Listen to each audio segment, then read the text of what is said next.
Welcome to Coffee on the Coast. I'm your host today, Tina Prigge. I am delighted to be joined by Laura Schreiner. Laura is the Materials Management Associate at the award-winning Manitowoc Public Library, and we've got something very exciting to discuss today. Laura, welcome to Coffee on the Coast. Thank you. We're excited to be able to share this with folks, so thanks for the opportunity. And so let's tell them, I'm going to put up an image. We are talking about book discussion kits. Yes, right. Tell us a little bit what this is. So in the blue bags, we have book discussion supplies for folks. There would be 10 copies of a particular book within each kit. Oftentimes, we also have a laminated set of questions, which makes it easier to facilitate a discussion. And they are basically, they can be reserved ahead of time. If you know you're going to want it for a future date, we can do that for you. If you want to come in today, because, oh my gosh, I am in charge of getting the books and I don't have any, come and pick one out. You're actually allowed 2. So if you wanted to kind of trial and error, you can have up to 2 at one time. We shelve them along the north wall of the library, so across the street from the submarine. Look at the submarine and choose a book. We've got oodles of them to choose from, something for everybody.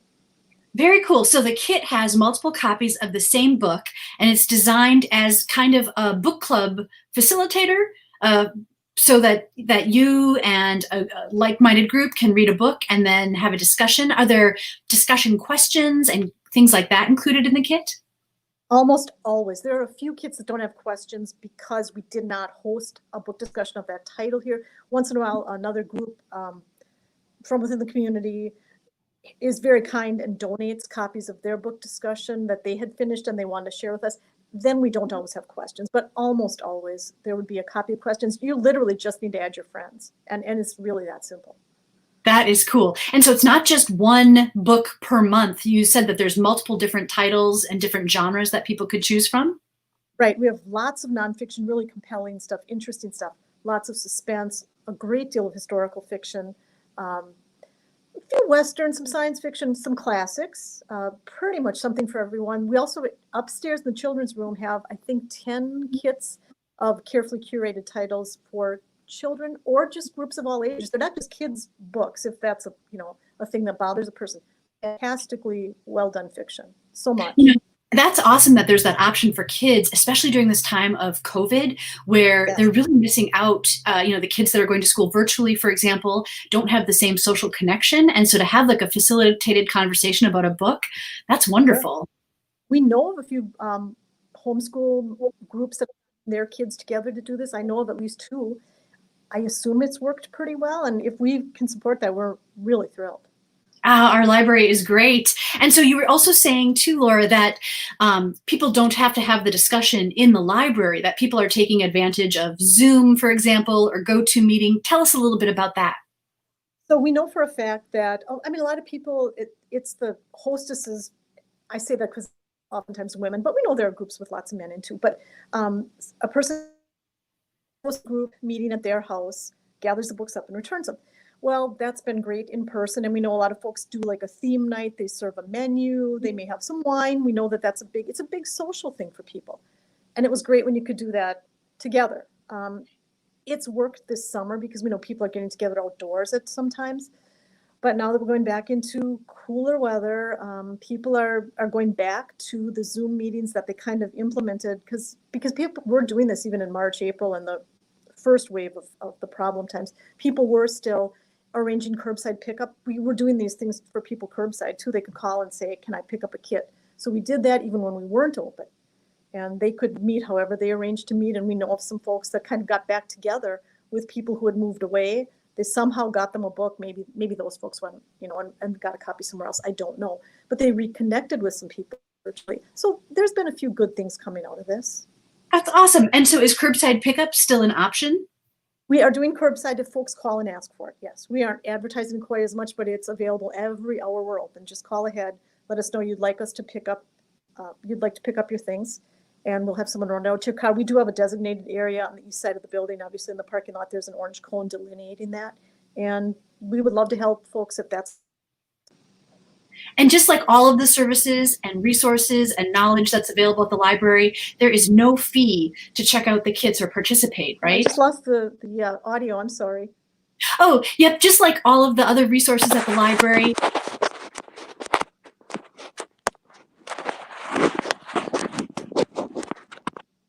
Just lost Can you you again. can you hear me now, Saying? Laura? Okay, I can still hear you. I'm going to put up a picture of a book, Sure.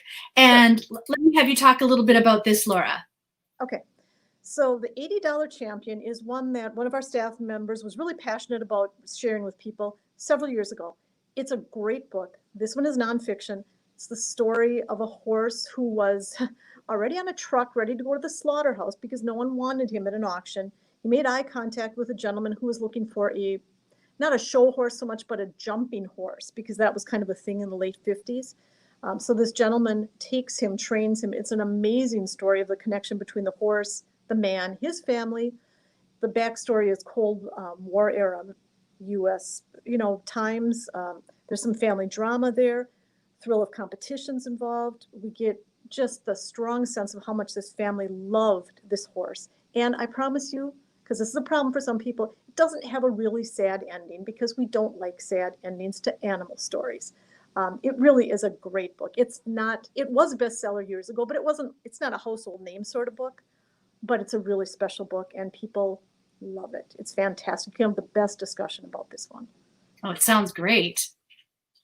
It is. It's really a great book. I recommend it pretty often to people because there's so many other books out there that didn't necessarily top the charts last week, and there's so many things that we can delve into and talk about in $80 Champion. I just can't even tell you how many ways you can go with that discussion. It's a great book. Awesome. And then what about the book next to it, The Kind Worth Killing? Worth Killing is one that um, was touted as the next Gone Girl and Girl on the Train and those sorts of things. No, those books became a little bit more household words. There were movies involved with those. That may have helped, certainly. But The Kind Worth Killing, we had the most amazing discussion, unforgettable discussion when we talked about it here at the library. The premise is basically that there are people in the world that the world might be better off without. So there's an individual here who kind of orchestrates a random connection with a gentleman at an airport. It's really not random, but she lets him think it is. And she offers to help him out with a problem with his wife. I don't want to say too much, but I will say this. I've read it a few times. I was surprised every time. I knew what was coming, and it still took me by surprise. It's kind of deliciously devious. Um, it's it's there's no graphic sex. There's a little bit of innuendo there. It's not like that, but at the end, we had people rooting for the killer because we thought she had a code of honor of her own and was consistent at least. And then we had people saying this is awful. But truthfully, everyone was entertained. None of us who attended ever forgot the discussion. And it came back down to just who is the kind worth killing and who gets to decide. So it was pretty cool. It's a pretty cool book. It's really different. It takes you to a different inside someone's mind who's thinking really differently, but sometimes maybe that's what we need. Interesting. Oh, what an intense conversation that must be. So you It was. called it deliciously devious? Yes. If you like that kind of thing. I don't mind that kind of thing. I don't want to read it all the time, but it was a pretty nice departure. I read a lot of nonfiction, but it was a cool find. Yeah, when we found it, we loved it. Everyone's, I think, pretty much loved it. So Yeah. I could really see that being interesting, people weighing in from different sides, having different perspectives, and right, deciding whether or not you even think that the, killer is a good person or a bad person, because they have a moral compass, because they don't. How fascinating. Yeah, it was, and it was. We had different age ranges thinking, "Wow, this is kind of a cool book." I was afraid some people would be so offended that they just couldn't. But if you read it with an open mind and go, okay, it's a work of fiction. No one's saying this is right or wrong. I'm just saying this person had some ideas about why she needed to do this. It was pretty fun. It was a fun discussion. We've never forgotten it. It was great. Interesting. Yeah. All right, you've got two more here too. Tell us about these books. Okay, The Book Woman of Troublesome Creek, brand new kit to our collection. Another book group donated it to our library, which was fantastic of them. We love that sort of thing. But I have to admit, I've not read it yet. I'm told it's great historical fiction. It is based on the actual Kentucky Pack Horse Library Service librarians in the 1930s. They went to the hollers, if you will, in Appalachia, um, trying to help people become more literate, trying to help maybe alleviate some of the crippling poverty. So it tells the story of a young lady who is blue-skinned. There is a particular, not a race certainly, but a group of people, at least at that time in Kentucky, that I suppose because of some genetic things had more of a blue, tint to their skin. So they were referred to as blue-skinned. Again, I have to admit, I haven't read it. We did have, as soon as it was donated to us, another book group jumped in and said, can we take that one right away? So it's out right now. It was a bestseller in 2019. It focuses on a very strong young woman who believes that books can take you anywhere, even back home. So it's really been a big time. It created a big splash in the literary world.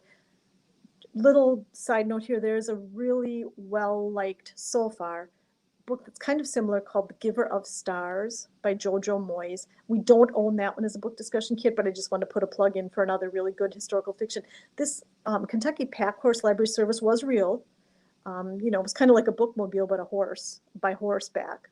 So, obviously that was what they had available, and they wanted to get books into people's homes. That's what they did. I love it. So it's really pointing out too, like the historical benefit of a library and the importance of access to that knowledge. And even just looking at this cover, it says it's an unputdownable work that holds real cultural significance. That's all I need to know to check it out. That sounds great. Okay, we just call the library, go down to the library. It's not always that easy, and it wasn't always for all people. And maybe to some extent today, it still isn't for some folks. It's a great account of how that was set up and how it helped folks. And that's really what libraries try to do always. Well, and I love that our Manitowoc Public Library seems to continually be exploring the options for, providing access to resources, whether it's going online during the pandemic, making things virtual. It's wonderful. So there's one more book that was on here too that you should talk about. Other People's Houses. Now, this is a domestic fiction. So, some people might refer to it kind of as chick lit. I wouldn't really call it quite that. It's kind of a story of four families, the carpool that unites them in their neighborhood. And then there's a marital situation that really kind of tears the fabric of the neighborhood apart. And you see it from the kids' perspective and the other couples, how that impacts them. And it's really poignant. There's some points where it's really quite heartbreaking. It's really well written. This Abby Waxman, who wrote it, is a fantastic writer. It's very real. It's a little bit gritty, and there's other times it is hilariously funny. It's just hilariously funny. But at the heart of it, it's a good story about real people, of people who could be real. I mean, obviously it's fiction, but you can imagine yourself in the shoes of almost everyone in this book. So it's really a great read. Lots, again, to talk about in that book. Some really funny moments, some really kind of heartbreaking moments, because there are kids involved in families that are struggling, not economically, but there are other ways to struggle. Certainly. Oh, right. Well, and sometimes it's a fascinating read when you really can put yourself in the shoes of the characters. Wow, Laura, these are some excellent recommendations. A person does not have to be part of a book club or part of the book discussion kit to take advantage of these recommendations, but there are these incredible book discussion kits. I'm just going to put up that image again so people can see. A great way to connect with friends, acquaintances, to have an in-depth discussion about a good read. And Laura, are you there if somebody has questions, or would you give recommendations if somebody's looking for some? Definitely. I have to return a call to someone when I'm finished with this spot, because they're looking for something. And so, boy, do we love doing that. A couple of my colleagues and I are really, really passionate. Like, just ask us. We want to talk about the great books out there. So please ask.